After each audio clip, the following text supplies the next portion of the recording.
Welcome to Cooking Up Grub. My name is Doug Giles. Now today we've got a special treat for you. We're going to do a New Orleans dish called jambalaya. Now a lot of people here in New Orleans will do jambalaya one of two ways. They'll either do chicken, sausage, and shrimp, or they'll just do chicken and sausage. Now I do mine a little bit different. Instead of using chicken, I like to use pork chop. I've noticed that the chicken will start to take on a really strong flavor. So to combat that, I started thinking, well, what else could I use in place of chicken?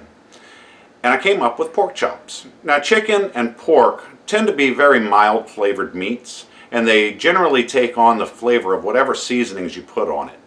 So when I started thinking about it, I said, you know, pork chops I think would be absolutely perfect. I can tenderize them, beat them up with a hammer and tenderize them and cut them up to about the same size that I would the chicken. And you know, I've done that now for about the past year. Nobody can ever tell the difference. But when you go to eat on it that second or third day, it doesn't have that real strong flavor of, well, refrigerated chicken. So without further ado, let's get into cooking. So we're going to start off with about 3 tablespoons of vegetable oil over into the pot.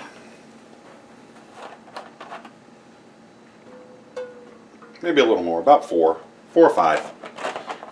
We'll figure 5. 5 tablespoons of vegetable oil into the pot. And I actually use frozen seasoning blend. Now this is onions, bell pepper, celery. That's about all it's got in it.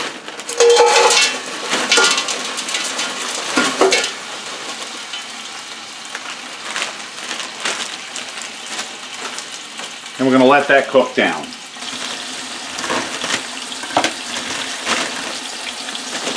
So we'll get that going.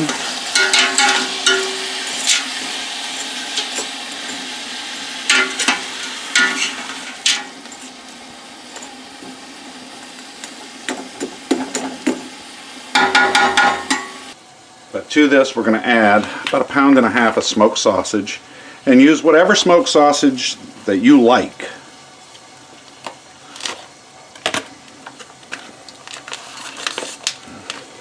This happens to be one of my favorites. So this is the sausage I gravitate towards.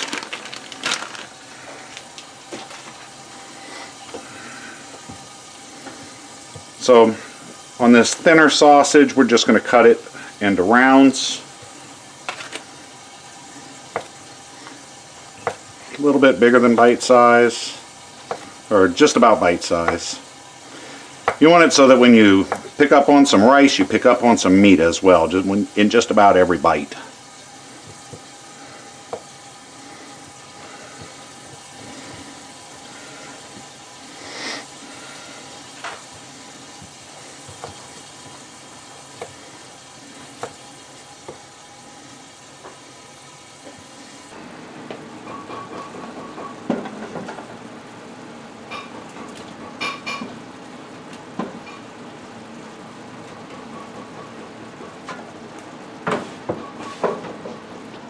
Now before we get too far along with this, we've got our onions, bell peppers, celery in here. We've got our sausage in. Next we're going to put us in some minced garlic. And we're going to say 2 large heaping tablespoons. Heaping tablespoons, about like that. And our second tablespoon.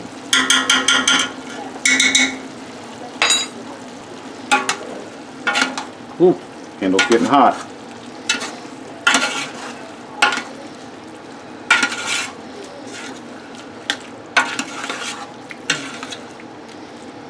Oh, if you guys only had smell-o-vision.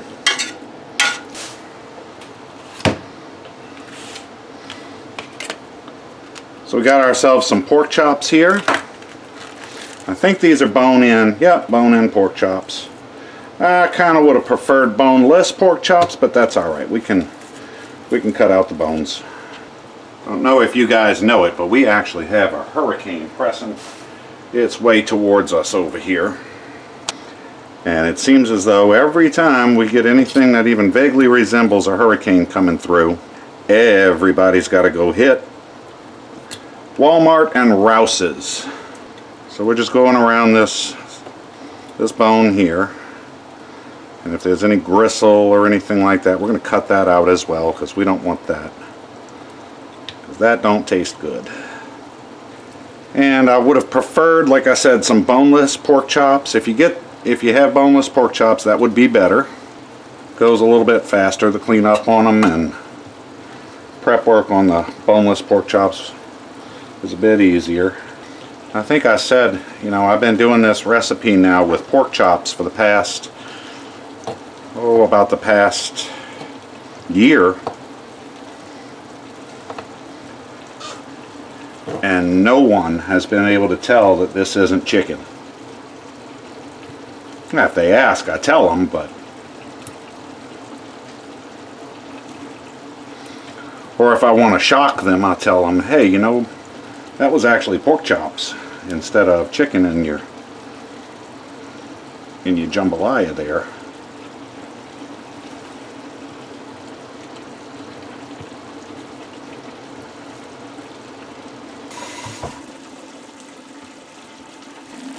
Alright, so we'll put over our pork chops, our cut up pork chops in here. Let me wash my hands. And then we will give this a stir. Now right about now is about the point that you want to start thinking about how this is going to be seasoned. And seasoning on this is pretty straightforward. We're going to go with some Tony Chachere's Creole seasoning. Good healthy dose of this. We don't want to go too terribly much. There's a lot of salt in this. We are going to go with 3 rather, well, that one's kind of scrawny, so we're going to go two large ones and 2 small bay leaves. And then we're going to go with some Liam Perrin's Worcestershire sauce. The Worcestershire sauce, I'm guessing we're going to put about 4 tablespoons. And then we'll give her a stir.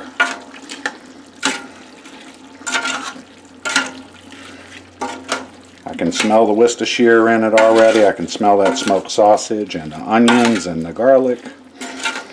Yes, this is coming right along.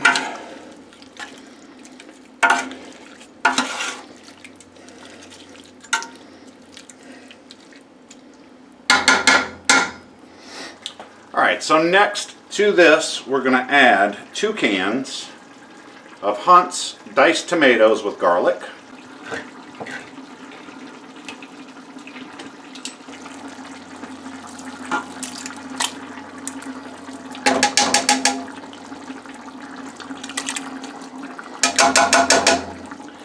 Now these tomatoes have some liquid in them, and that kind of has to be taken into account with this next step that we're about to do, which is our rice. Now I don't suggest that you try to use, you know what, we're going to go with a 3rd can of these diced tomatoes. I like it a little bit on the tomatoey side, so let's add that 3rd can.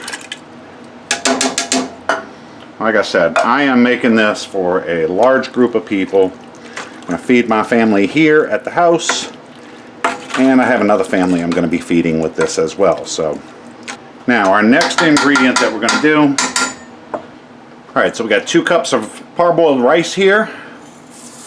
We're going to add that in,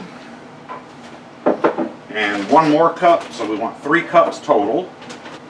3 cups total. And we will give that a stir.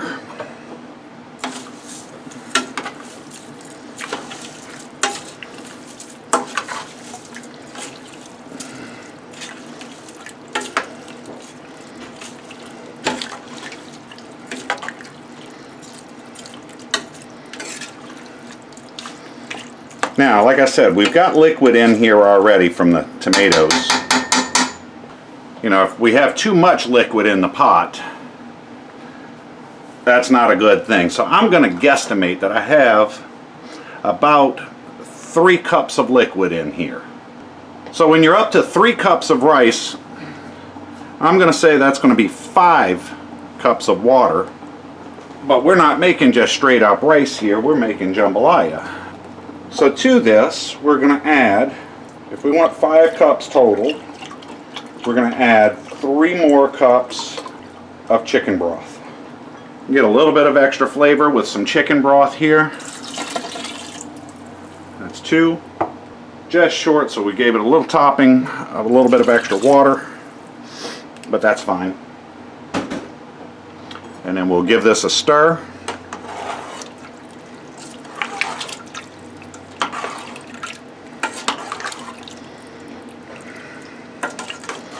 I wish you guys could smell this. Okay, so we've given it a stir. We're going to bring our heat all the way up to high, and we're going to let it come to a boil. When we come back, we'll have this at a rolling boil. Alright, so we're at a rolling boil now. We're going to give it a quick stir so that the rice isn't all stuck at the bottom.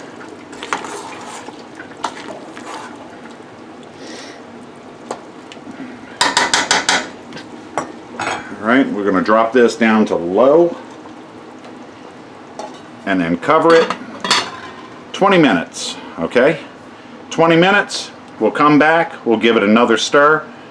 Alright, so it's been 20 minutes now and we are ready to stir the pot. So let's take a look.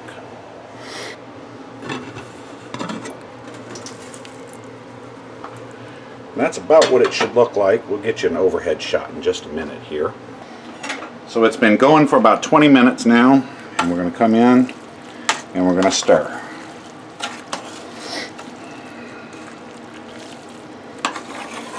Oh, this smells so good.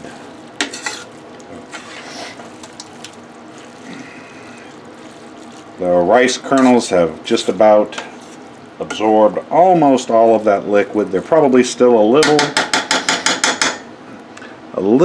on the tough side, so we're going to give it another 20 minutes on simmer with the lid on, and then we'll come back. Alright, so another 20 minutes has passed. We're going to go ahead and turn off our heat. Pull off our lid. Give it a stir. Oh, that's perfect. That is absolutely perfect jambalaya. Hope I'm not steaming up the camera here. Look at that. Don't that look delicious? Alright, so I'm gonna fix up a bowl because it's dinner time.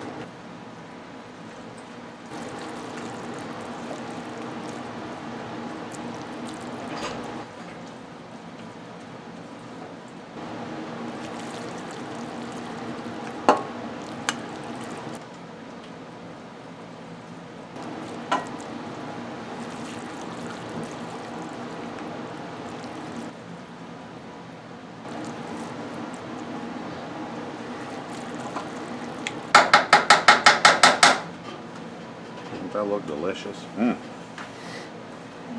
So there we have it, folks. That's New Orleans style jambalaya with a little bit of a twist with the pork chop instead of the chicken. And you know, there's actually 2 different types of jambalaya. There's a Cajun jambalaya and there's a Creole jambalaya. The Cajuns had their roots in French, so most of the dishes that you'll find that are Cajun, which is the French influence, are going to be roux based. The Creole, which has its roots in Spain, you're actually going to come across more tomato-based dishes. The jambalaya I'm making today is actually a Creole jambalaya because it has tomatoes in it. So there you have it, folks. A good New Orleans style dish, the jambalaya, the Creole jambalaya, done with a little bit of a twist, the pork chops instead of the chicken. You can't go wrong with it. It's absolutely delicious. Try it if you get a chance. It's an easy dish to make. Take you about an hour to prepare. So if you're looking to feed a whole bunch of people for not a lot of money and you want a really flavorful dish, this is the thing to serve them. Till next time, I'm Doug Giles.